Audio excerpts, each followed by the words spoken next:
아는 것과 말하는 것과 행동하는 것이 전혀 일치하지 않는 경우를 우리는 많이 경험하죠. 우리 자신만을 돌아본다 하더라도 아는 것, 말하는 것, 행동이 다 제각각일 것입니다. 가장 대표적으로 정치인들 같은 경우에 나라의 녹을 먹는 자로서 대부분 특별히 선거와 관련해서 보면 출사표로 나라와 민족과 국민과 지역을 위해서 봉사하기 위해서 나와왔으니까 나를 뽑아주십시오 라고 이야기를 합니다. 그리고 그럴듯한 공약들을 많이 내세우죠. 하지만 많은 경우에 나라와 민족과 국민과 지역을 위하기보다는 당리당략과 당파의 이익을 위해서 또한 자신의 개인적인 이익을 위해서 행동하는 경우를 너무나 많이 보게 됩니다. 우리는 그런 자들을 보면서 저 사람은 참된 정치인이 아니다. 또 다음에는 저 사람은 절대로 안 뽑겠다. 그렇게 다짐을 하게 되죠. 그리고 뒤에서는 이런저런 말을 많이 하게 됩니다. 그것은 우리 성도들에게 있어서도 좀 마찬가지이죠. 많은 부분에 있어서 우리가 아는 것에 대해서 그리고 또 말하는 것에 대해서 행동하는 것과 관련하여서 전혀 일치하지 않는 그런 모습들을 보입니다. 그러한 성도를 두고 그는 참된 성도다라고 말할 수 없겠죠. 그리고 그렇게 일치되지 않는 모습을 보고 많은 사람들이 욕을 하는 경우, 비방을 하는 경우가 많이 있습니다. 사도 요한은 태초에 있는 생명의 말씀에 대하여 정언하여 전하였다라고 말하고 있습니다. 그리고 그렇게 정언하고 전한 목적이 너희로 우리와 사귐이 있게 하는 것이고 우리의 기쁨이 충만하게 하려는 것이라고 하였습니다. 사도 요한이 전한 것은 하나님과 예수 그리스도와 복음과 관련된 모든 것들이었죠. 어느 특정한 것이 아니라 하나님의 복음의 진리와 관련된 그 모든 것들을 전하였습니다. 하지만 사도 요한은 당시 교회 내에 있었던 거짓 교사들의 거짓 가르침과 관련하여서 5절에서 자신들이 정언하여 전한 것에 대해 아주 구체적으로 이야기를 하고 있습니다. 바로 그것은 예수 그리스도께서 사도들에게 직접 가르쳐 주신 것이고 또한 사도들은 예수 그리스도로부터 직접 들은 그것을 또한 그대로 다른 사람들에게 전하였습니다. 그 내용은 한 문장으로 되어 있는데 바로 하나님은 빛이시라 그에게는 어두움이 조금도 없으시다라고 하는 사실입니다. 여기서 하나님은 빛이시다라고 하는 이 말이 의미하는 바는 무엇일까요? 여기서 빛은 하나님의 존재적 특성을 나타내는 것이기도 하고 하나님의 임재를 상징하는 것이기도 하며 하나님의 도덕적 윤리적 성품을 말하는 것이기도 합니다. 하나님의 완전성을 말하는 것이죠. 특히 여기서는 뒤의 내용과 관련해서 문맥적으로 보면 윤리적, 도덕적 의미가 강합니다. 즉 하나님은 빛이시다라고 했을 때 빛이 의미하는 것은 공의와 선과 거룩과 사랑과 정결과 소망과 위로와 진리 등 우리가 생각할 수 있는 도덕적, 윤리적 좋은 모든 것들이라고 말할 수 있죠. 보통 이것을 철학자들은 한마디로 말해서 절대선이다라고 이렇게 표현을 합니다. 모든 좋은 것들, 모든 선한 것들, 모든 착한 것들 같은 우리가 생각할 수 있는 모든 좋은 것들의 집합체, 바로 그것이 절대선인 것이고 하나님은 빛이시다라고 했을 때 그것을 의미하고 있는 것입니다. 그리고 빛과 반대되는 개념인 어둠은 하나님의 빛이시기 때문에 어둠이 없다라고 말씀하죠. 그래서 이 어둠은 절대성과는 정반대되는 절대 악으로서 죄와 불의와 부정과 부패와 악 등 우리가 생각할 수 있는 모든 안 좋은 것들, 모든 악한 것들의 집합체라고 말할 수 있을 것입니다. 하나님은 빛이시기 때문에 선만 있으시고 어둠은 없기 때문에 악은 전혀 없으십니다. 어둠이 조금도 없다라고 하는 이 말은 어둠이 전혀 없다는 말로서 악이 있을 가능성이 일체 없다라는 말입니다. 소위 말하면 우리 사람들은 착한 사람도 나중에 악하게 되는 경우가 많이 있죠. 보통 이제 요즘 표현으로는 흑화된다라고 하는 표현을 사용을 하는데요. 선했던 사람이 악하게 되는 것을 두고 말합니다. 사람은 그렇게 되는 경우가 있는데 하나님은 그럴 가능성이 전혀 없으십니다. 왜냐하면 하나님에게는 어둠은 전혀 없으시기 때문인 것입니다. 하나님에게는 오직 선만 있습니다. 그런데 이렇게 선하신 하나님도 우리가 볼 때에는 부당해 보이고 불의해 보이는 경우가 있습니다. 과연 하나님이 선하신 것이 맞는가라고 하는 의심이 들 때가 있다라는 것이죠. 예를 들어 악인이 형통하거나 무관 수많은 사람이 천재지변이나 또 사람이 실수로 말미암아 사고로 갑작스럽게 죽거나 어린아이가 착취당하고 기근과 가뭄 등으로 죽어가는 것 등 사회 제도적인 그런 측면에서 볼 때 좀 어려움을 당하고 있는 이런 경우를 보고 있노라면 과연 하나님이 선하신가라고 하는 그런 의문이 드는 것이죠. 하나님이 선하신데 어떻게 이 같은 일들이 일어날 수 있는가, 그렇게 의문이 드는 것입니다. 그러면 그 때문에 하나님이 부당하고 불의하다라고 하는 것을 증명하기 위해서 노력해야 될까요? 논리적으로, 또 경험적으로, 또 여러 가지 측면에서 지식적으로 이런 것 때문에 하나님이 선하시다는 것은 거짓말이야 라고 증명을 해야 할까요? 이러한 일들은 다 부질없는 짓입니다. 왜냐하면 하나님은 빛이시고 어둠이 전혀 없으신 분이시기에 하나님이 불의할 가능성은 전혀 없기 때문입니다. 하나님이 선하신 것은 기정사실이고 반박불가한 것이죠.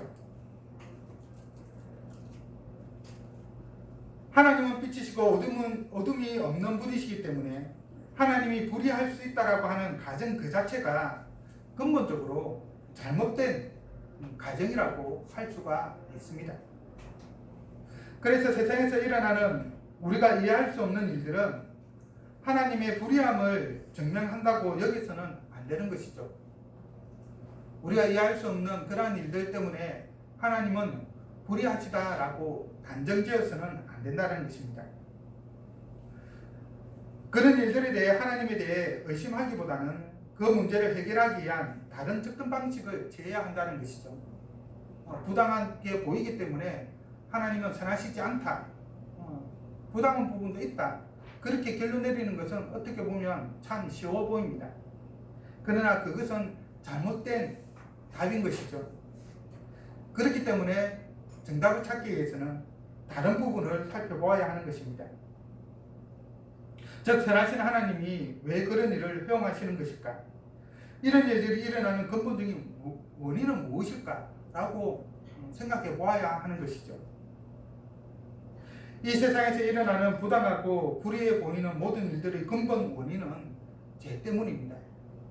태초에 사람인 아담이 하나님의 말씀을 불순종함으로 말미암아 생긴 그 죄 때문에 생기는 것이죠. 하나님이 원인이 아니라 그런 측면에서 보면 사람이 그 근본 원인입니다. 이 세상에서 일어나는 모든 일들은 죄 때문입니다. 모든 것은 죄의 결과이고 그런 의미에서 보면 사탄의 역사라고 할 수가 있는 것이죠. 하나님께 죄의 원인을 돌려서는 안 됩니다. 모든 것은 하나님의 주권적인 역사하심과 섭리함에 따라서 일어나는 것이지만 또한 자유의지와 법칙에 따라 일어나는 것인 것이죠. 물건을 여기서 놓으면 땅에 떨어지는 것은 중력에 따른 법칙이죠. 그런 것을 두고 어떤 원인과 결과를 두고 그 모든 것들을 하나님께 돌리는 것은 인간의 제약된 본성에 따른 결과가 아닐까 하는 생각을 해보게 됩니다. 세상에서 일어나는 부당함과 불의함을 하나님 탓으로 돌리는 것은 말 그대로 죄의 또 다른 결과물인 것이죠. 인간이 죄의 본성을 가지고 있기 때문에 그러한 것들을 하나님께 돌리는 것입니다. 여하튼 하나님은 빛이시고 어둠이 전혀 없으신 분이십니다. 그렇다면 이런 하나님과 사귐이 있다고 한다면 그 사귀는 사람은 과연 어떠해야 할까요? 하나님과 사귐이 있는 자는 자신이 하나님과 사귀고 있다는 사실을 어떻게 증명할 수 있을까요? 사도 요한은 그것을 크게 두 가지로 말합니다. 하나님과 사귐이 있는 자는 자신이 하나님과 사귀고 있음을 하나님이 빛 가운데 계신 것 같이 빛 가운데 행함으로 증명합니다. 바로 이것이 첫 번째이죠. 사도 요한은 3절에서 우리가 보고 들은 바를 너희에게도 전함은 너희로 우리와 사귐이 있게 하려 함이니 우리의 사귐은 아버지와 그의 아들 예수 그리스도와 더불어 누림이라 라고 말했습니다. 하나님을 믿고 하나님과 교제하는 것이 하나님과 사귀는 것이죠. 그래서 하나님과 사귐이 있다라고 말하는 것은 다른 의미로 하면 나는 하나님을 믿습니다. 나는 하나님과 교제하고 있습니다. 라고 하는 의미이기도 합니다. 믿고 교제한다라고 하는 이 의미는 단순히 알고 지내는 정도를 말하는 것은 아니죠. 이름을 알고 아버지가 누구이고 어떤 직업이 있고 어디에 살고 이런 것을 안다고 해서 그 사람과 교제를 나누고 있다라고 사귀고 있다라고 말하기는 어렵습니다. 여기서 말하는 교제한다라는 것은 사귄다라고 하는 것은 말 그대로 모든 것을 아는 친밀한 인격적인 교제를 말합니다.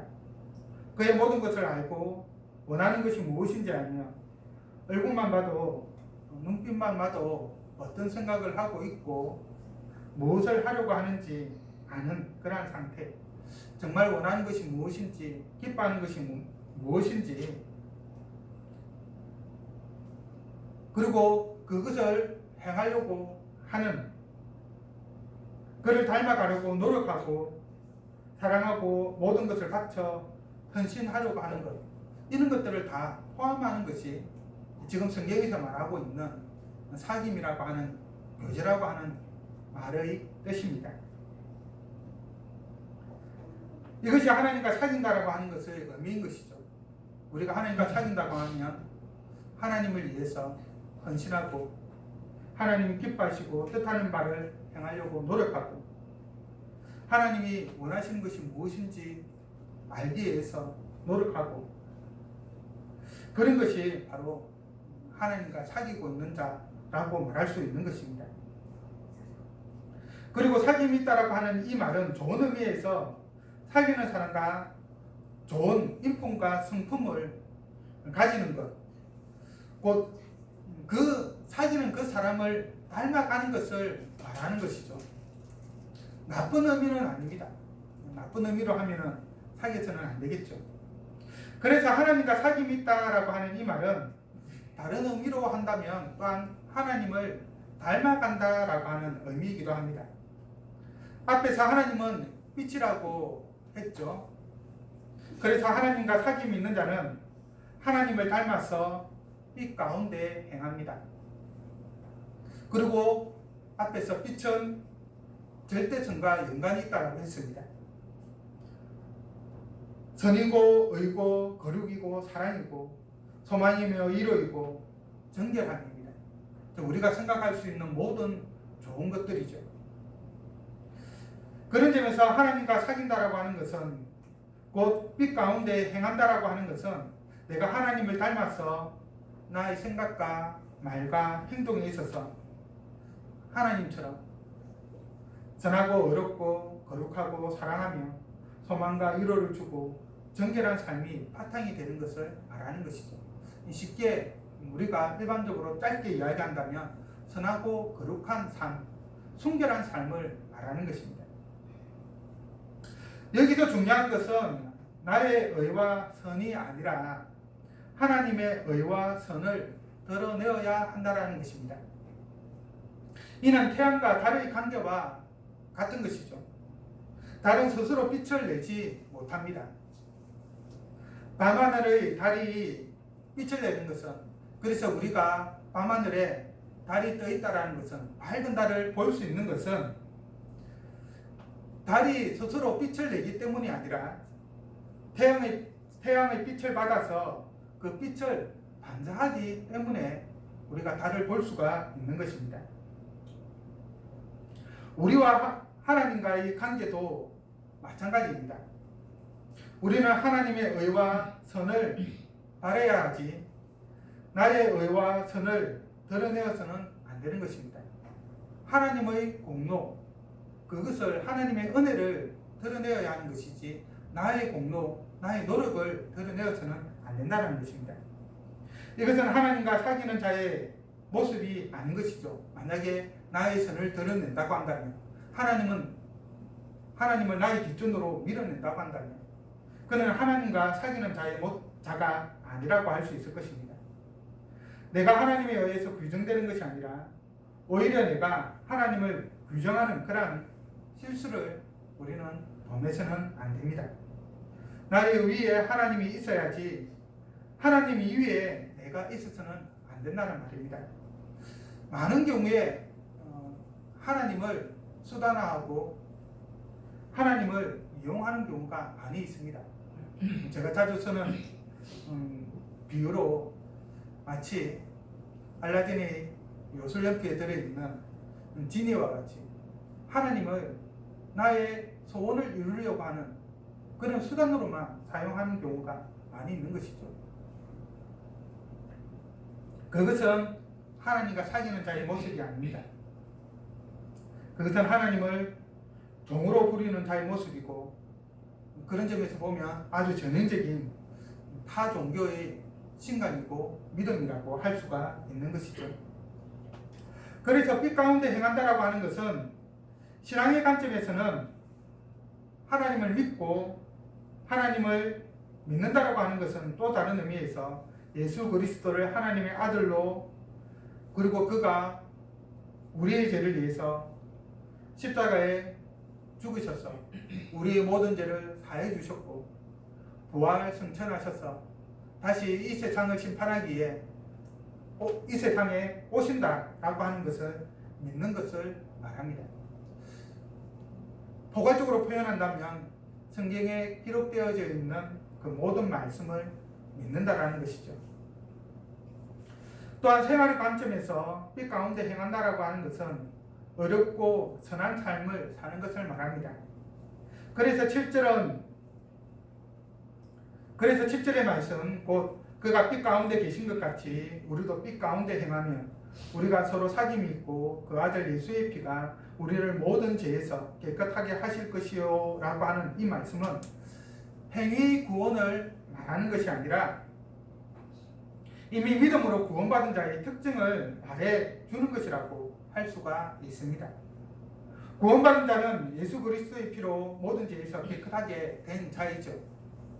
예수 그리스도의 피가 빛 가운데 행하는 자, 곧 하나님을 믿고 어렵고 선한 삶을 살아가는 자를 모든 죄 가운데에서 깨끗하게 해주는 것입니다. 그리고 여기서 한 가지 명심해야 하는 것은 우리가 빛 가운데 행하고 하나님과 사귐을 가지고 성도가 사귐을 가지는 것은 우리가 죄가 없어서 그런 것이 아니라는 사실입니다. 여전히 우리는 죄인입니다. 하지만 하나님께서 예수 그리스도의 십자가의 사역으로 그를 믿는 자에 한해서 그가 가지고 있는 그 모든 죄를 간과하시고 죄인이 아닌 의인으로 삼아 주시는 것이죠. 믿음으로 전가된 예수 그리스도의 의로 말미암아 너는 더 이상 죄인이 아니고 이제 어렵다, 의인이 되었다.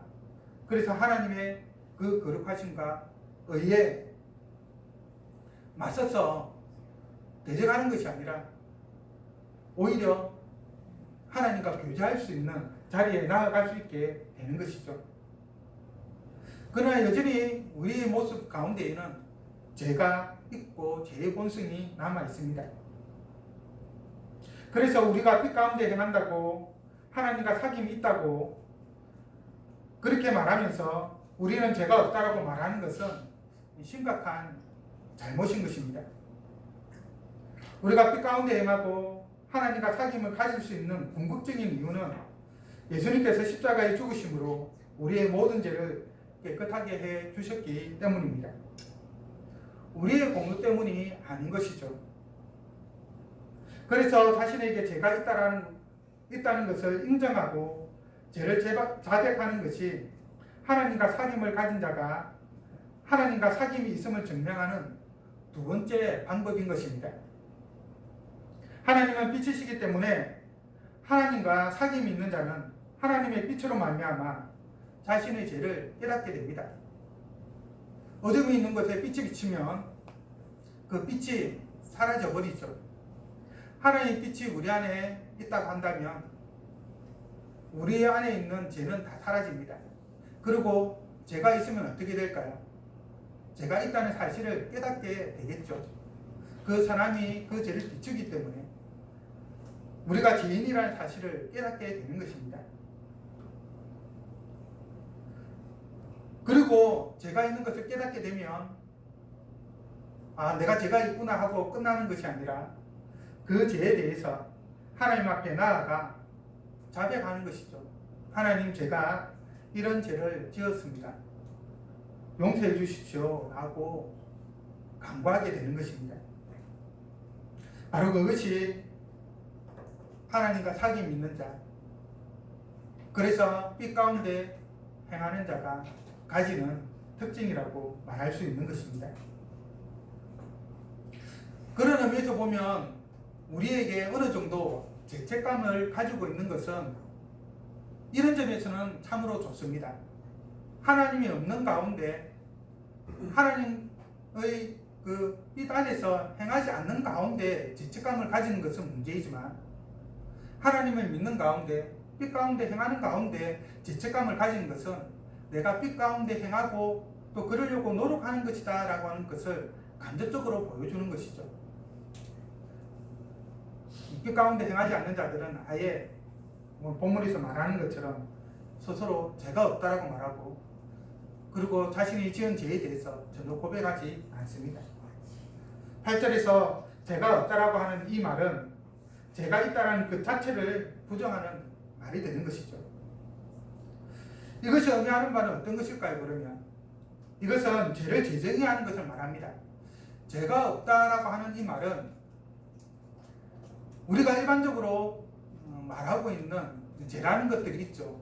도둑질은 남의 물건을 훔치는 것이고 또 그 외에도 여러 가지 것들로 규정할 수가 있습니다. 그래서 그것을 죄라고 하는 것이죠. 그런데 이 죄에 대해서, 이 도둑질에 대해서 스스로 새롭게 정의를 하는 겁니다. 그래서 자기가 하는 일은 죄가 아니라고 합리화시키고 정당화시키는 것이죠. 그리고 성경에서 말하는 죄는 철저하게 기본적으로 하나님의 명령에 불순종하는 것, 하나님의 말씀에 어긋나는 것들을 죄라고 규정을 하고 있습니다. 그런데 그러한 죄를 자기 식대로 규정을 하는 것이죠. 하나님의 방식이 아닌 나의 방식대로 죄를 규정하여서 정하는 것입니다. 그렇게 해서 스스로 나는 죄가 없다라고 말하는 것이죠. 죄가 없기 때문에 용서받을 일도 없습니다. 7절에서는 그 아들 예수의 피가 우리를 모든 죄에서 깨끗하게 하신다라고 했는데 죄가 없기 때문에 그것 자체도 부정하게 되는 것이죠. 죄가 없기 때문에 용서받을 일도 없습니다. 이는 그리스도의 십자가 사역을 부정하는 것이 됩니다. 비록 우리는 구원을 받았지만 여전히 죄악된 본성을 가지고 있고 죄를 지니고 있습니다. 그리고 또한 죄를 짓고 있죠. 그렇게 살아가고 있습니다. 매일매일 범죄합니다. 얼마나 많은 죄를 짓는지 우리 스스로도 깨닫지 못할 정도이죠. 이때 필요한 것은 끊임없이 하나님 앞에 나아가 용서를 구하는 것입니다. 나는 하나님 죄를 지었습니다 라고 자백하는 것이죠. 그러면 하나님께서 용서해 주십니다. 왜냐하면 예수의 피가 우리의 모든 죄를 깨끗하게 해 주시기 때문입니다. 이것은 원죄를 포함하여서 우리가 이 땅 가운데 짓는 모든 죄를 말합니다. 그리고 하나님께서 그렇게 말씀하셨기 때문이죠. 사도 요한은 9절에서 분명하게 만일 우리가 우리 죄를 자백하면 하나님은 미쁘시고 의로우시다. 우리 죄를 사하시며 우리를 모든 불의에서 깨끗하게 하신다라고 말해주고 있습니다.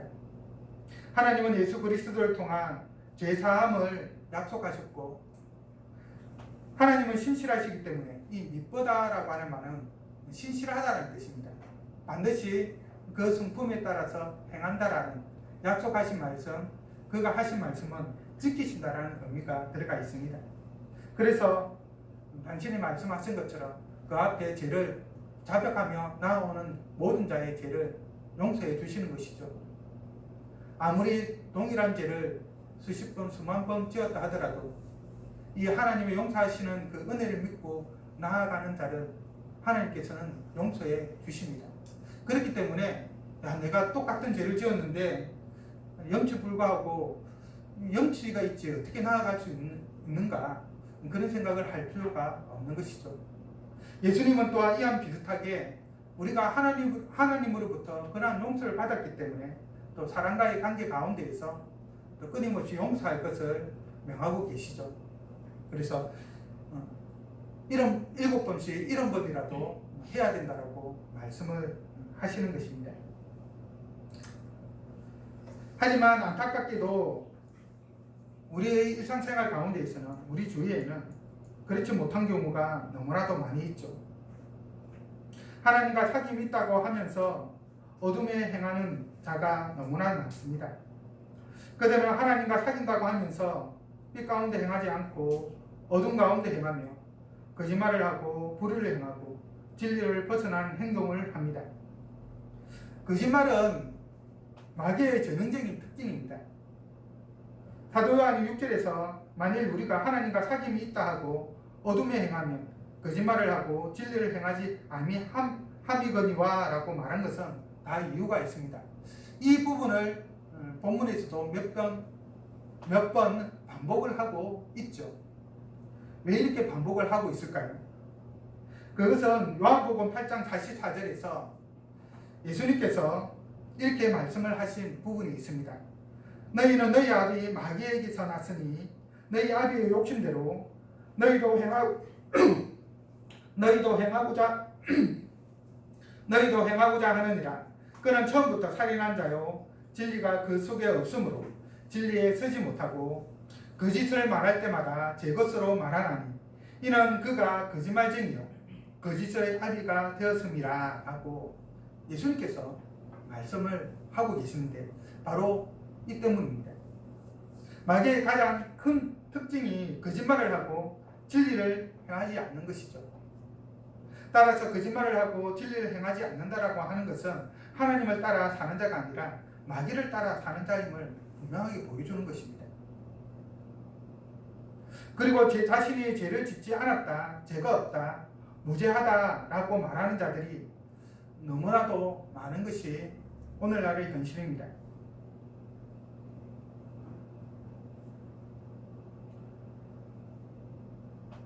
만약 이것이 사실이라고 한다면 어떤 일이 발생하게 됩니까? 물론 이 말은 죄가 없다, 나는 죄가 없다, 나는 무죄하다 라고 말하는 것은 사실 일리가 없습니다. 거짓말입니다. 그런데 이것이 사실이라고 하면 어떤 일이 발생하게 됩니까? 바로 하나님을 거짓말쟁이로 만드는 것이 되죠. 왜냐하면 하나님은 모든 사람은 죄를 지었다라고 분명하게 말씀하고 계시기 때문입니다. 의인은 없나니 한 명도 없다라고 분명하게 말씀하고 있죠. 모든 사람은 죄가 있고 모든 사람은 죄를 지었고 그 죄 때문에 사망으로 나아갑니다. 하나님을 믿고 예수 그리스도의 십자가 사역을 통해 구원을 받았다 할지라도 중요한 것은 우리가 이 땅을 살아가는 동안에는 제약된 본성이 우리 안에 여전히 남아 있으면서 여전히 이런저런 죄를 짓는다라고 하는 사실입니다.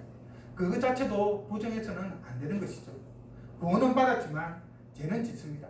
그렇기 때문에 하나님 앞에 나아가 죄 용서함을 받아야 하는 것이죠.